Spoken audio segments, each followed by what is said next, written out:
Yep, it's poppin' y'all. It's Brother Front and back at it with another P5X video. I'll keep this one short and sweet since we are going to cover both characters in one video, so let's not waste any more time, get straight into it. Starting off, we have our new 5-star strategist character Chord, who not only specializes in buffing your allies' attack, but also buffing their highlight damage as well. Looking into her skills first, we have skill 1, Distortion, deals electric damage to all foes equal to a certain percentage of attack, 80% chance to inflict shock on the main target for 2 turns, and then if an ally has co-star, deal a bonus electric damage to the main target equal to a certain percentage of that ally's attack. For skill 2, called Use and Notes, grant co-star to one ally and increase their attack by 24% of Chord's attack up to a certain number for 3 turns. Only one ally can be a co-star at a time, so do keep that in mind. You cannot have multiple people act as co-stars for Chord's buff. Skill 3, Catchy Hook.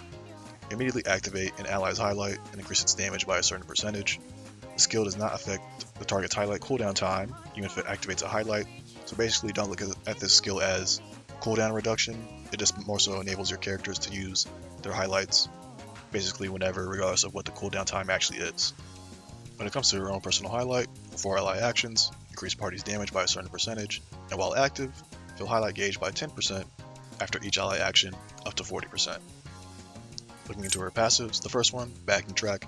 When an ally uses a highlight, increase the target's attack by a certain percentage for 1 turn. When the target has co-star, increase effects by 1.5 times. Second one, Course Effect. After an ally uses a highlight, the ally with the lowest HP recovers HP equal to a certain percentage of Ayaka's attack plus a certain value. Now when it comes to skill priority, you want to first focus on skill 3 and then skill 2 since they are where her main buffs are coming from. Then you want to focus on her highlight since it does buff party's damage. And then lastly, you want to focus on skill 1 last. Again, the main purpose of this skill is to inflict shock on the main target. We don't really care about these skill multiplier values because we're not looking at her to do any types of damage herself necessarily. Now let's talk about her awarenesses. At A0, when using her skill 3, increase attack by 20% up to 40 for that battle. Her skill 3 has a cooldown time of 1 turn before it can be used, and increase the cooldown time each time skill 3 is used up to 3 turns. So basically, you're not going to be able to use her skill 3 at the start of the battle, and each time you do use it, you will have to wait longer and longer each time before you can use it again. At A1, at the start of the battle, grant co-star her skill 2 to the ally with the highest attack for 3 turns, and it will prioritize your assassins and sweepers first, and then increase that ally's critical rate by 15%. Pretty good awareness. A reason why a lot of people recommend it is because critical rate is a buff that's kind of hard to come by. We don't have really too many sources of units other than Wonder, of course, with his personas who can actually buff crit rate. So that is a reason why it is highly favored. For A2, when using your skill 3, increase targeted allies damage by 30% for 1 turn. A3 and A5, just increase skill levels of her skills by 3. A4, enhances the highlight, increases its effect duration to 6 ally actions instead of 4, and then fill the highlight gauge to 60% instead of 40%, and decrease the highlight activation cooldown for all their allies by 1 turn. So if you're looking for a way to actually get some cooldown reduction out of Chord, A4 would be the one you're looking for. As for A6, which makes it easily the most broken in her entire awareness setup, at the start of battle, skill 3 can now be used immediately. Cooldown time is permanently decreased to 1 turn. It won't increase each time you use it. And every time skill 3 is used, increase the party's damage by 20% up to 2 stacks. This guide is not going to necessarily tell you which awarenesses to actually chase after, but if you do want to have an idea, go for A1 and then pretty much A6. I rarely see people talk about the ones in between, but A4, like I said, is pretty good because it does increase the highlight duration and you get more highlight gauge out of it as a result. When it comes to her actual skill rotation, it's going to depend based on your awarenesses. For A0, the basic idea is going to look like skill 2 first, then skill 1, then skill 3, then rinse and repeat. Of course, skill 2 to apply your buff on your main DPS, skill 1 to get shock on the enemy so you can do more damage if you land a critical hit, then of course skill 3 to do some big highlight damage. For A1 through A6, I'm going to put an image on the screen that comes from lefel.net because there's a bunch of different ways, especially at A6, that you can kind of look into operating her rotation. Moving forward, I'll talk about her weapon. For her 5-star weapon, it increases attack by a certain percentage at the start of the battle. fills highlight gauge by a certain percentage as well, and then increase co-star's attack by a certain percentage. Each time an ally uses a highlight, increase co-star's attack by a certain percentage, which stacks up to 3 times. As for 4-star, since I don't have it anymore since I actually fed it into my other unit's weapons, it's called Rock and Roller. After using 3rd skill, Catchy Hook, increase attack by 52% for 2 turns, and at the base stat also increases attack by 24%. When it comes to using either 4-star or 5-star, just use whichever one you have. 4-star if you don't want to go for the 5-star, because getting attack is what she wants the most in terms of stat wise. But if you do have the resources to go for, I would definitely recommend you to go for her 5-star weapon, because you not only get a similar attack increase, but you also get some highlight gauge filled at the start of the battle, as well as even more attack increase for your actual co-star as compared to the 4-star, which only increases attack for Chord specifically. Now let's talk about her revelation cards. The main set you're going to want to run with what's in the game currently is going to be the 4-piece prosperity set. Not only do you get more survivability by having some damage reduction, but you also get 25% highlight gauge at the start of the battle, which when combined with her 5-star weapon, if you do have it, allows you to have over 50% of your highlight gauge already filled just by starting the battle. Then you're going to want to run the Trust Universe card with this set because it gives an increase to your party's damage by 8% for 2 turns whenever Chord uses a skill on an ally, which is going to be pretty much all the time. Now let's talk about the main stats you want to be looking for. For the Sun card, it's always going to be HP, but for Moon card, you can either run attack percent or HP recovery. HP recovery is useful because, again, her second passive allows her to give a little bit of healing to her teammates. And then for both the Star and Sky card, you're going to want to run attack percent. Again, Chord wants as much attack as she can get. There is a magic number, I believe, for A0. I think it's around 5100 to get the most effectiveness out of her buffs, because they do cap at a certain level, or a certain number I should say. As for the stuff stats, again, attack should be the highest priority, and then you could also look for crit rate or crit mult. You could also look for attack mult, or you could also go for HP and defense.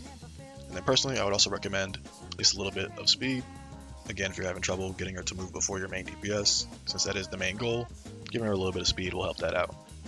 You could also run the control set with the Departure Universe card if you wanted to be more of a single target defense debuffer, but personally I think Prosperity is better because you not only get the highlight gauge, but it also gets some damage reduction, which helps her survive better.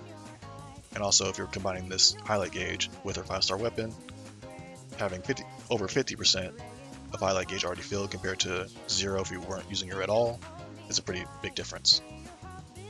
Moving on, now let's talk about Rico, the new 4-star navigator, who allows you to be able to down the enemy's defense points even if you're not hitting their specific weakness. So starting off with her skills. Skill 1, Scatter Plum Blossoms. Decrease all foes' defense by a certain percentage for 2 turns. When Rico's speed is at 100 or more, decrease defense by 4.9% for every 10 points of speed over 100, up to a certain percentage.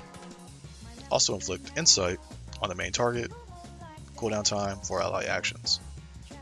This Insight is her own personal debuff that she applies on the enemies, and increases damage taken by 6%. When the target takes damage, Rico gains 2 intel stacks. When the target takes weakness damage or normal attacks, decrease down points by 1 and gain 1 more intel stack. So this is how she's able to knock down the enemy's defense, even if you're not hitting their specific weakness. Skill 2, it's called Dreams in the Mist. Increase all foes' damage taken by a certain percentage for 2 turns. When an ally inflicts weakness damage with a skill or knocks down a foe, decrease cooldown time by 1, and when cooldown time reaches 0, activate this skill. Cooldown time, 8 ally actions.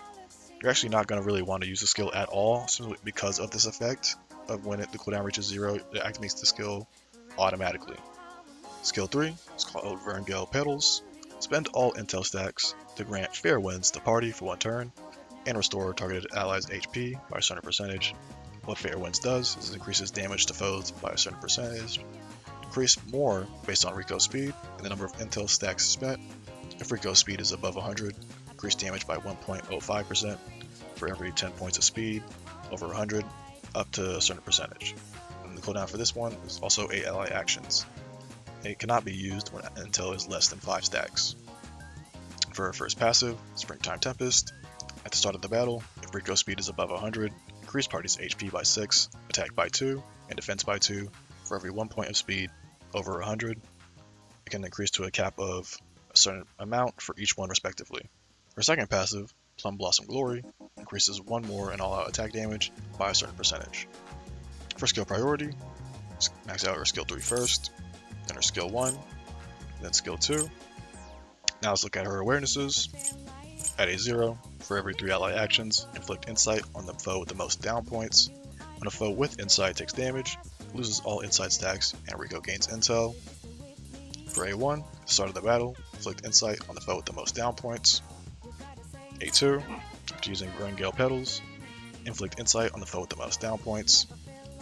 A3 and A5, just increase skill levels like always. A4, when an ally uses a highlight, inflict insight on the foe with the most down points. In A6, if Rico speed is over 100, when using her skill 3, Growing Gale Petals, decrease cooldown time for every 15 points of speed over 100, up to 4 actions. Since she is a 4-star character, at the end of the day you want to go for A6 always, so there really is no reason to choose or consider between A1 or A6. Just try to get A6 as soon as you can. And for her rotation of skills, at A0, it's just going to be skill 1, then skill 3, then rinse and repeat. Again, we don't want to use skill 2 at all, since it does have the ability to activate on its own as long as we're fulfilling its conditions. At A6, you're going to want to do skill 1, skill 3, skill 1, skill 3, skill 3. And again, this info is coming from thefell.net in case you're curious. Moving on to her weapons, this one I'm running right here is the event exclusive 4-star weapon called Red Plum Blossom. It increases speed by a certain number. For each insight stack spent, randomly grant one of the following effects to the party. It increases attack, defense, and max HP by a certain percentage, all for 2 turns, and then has a certain percentage of chance to gain 1 intel stack on top of that. As for a 5-star weapon, Kunoichi Sky Edge, it increases speed by a certain value, and then for every 2 insight stacks spent, gain 2 intel stacks, and also increases party's damage by a certain percentage for 1 turn, and then increases max stacks of intel to a certain value. Then we have a regular non-event exclusive 4-star Moonlight Needle, increases attack by a certain percentage, and then for each insight stack spent, permanently increase party's attack by a certain percentage, stacking up to 5 times.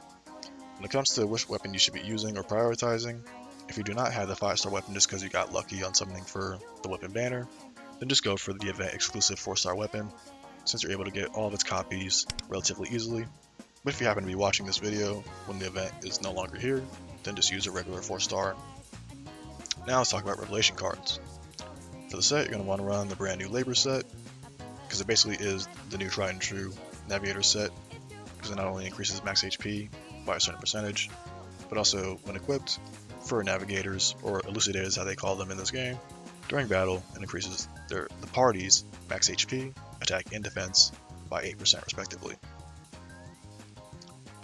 Then you're going to want to run the Resolve Universe card, because when it's equipped on a navigator, after using a skill to inflict a debuff on a foe, it decreases the target's defense by 10% for 2 turns.